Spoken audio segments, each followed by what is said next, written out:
বৈষম্য বিরোধী আন্দোলনে রাজধানীর ভাটারা থানার একটি হত্যা চেষ্টা মামলায় গ্রেফতার নুসরাত ফারিয়া কারামুক্ত হয়েছেন। আজ মঙ্গলবার বিকেল 3:30টার দিকে কাশিমপুর মহিলা কেন্দ্রীয় কারাগার থেকে তিনি কারামুক্ত হন। কারামুক্ত হয়ে মঙ্গলবার বিকেলে নিজের ফেসবুক পেজে একটি স্ট্যাটাস দেন তিনি। এ সময় তার পাশে থাকার জন্য সবার প্রতি কৃতজ্ঞতা প্রকাশ করেন অভিনেত্রী।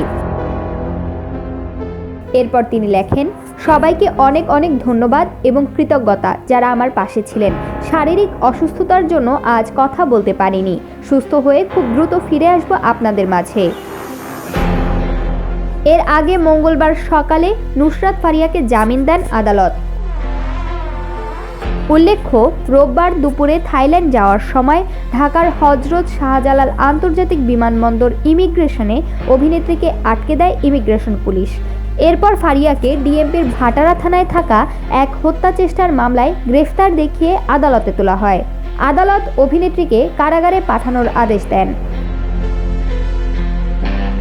প্রমা কান্তা কোয়েল, বার্তা 24।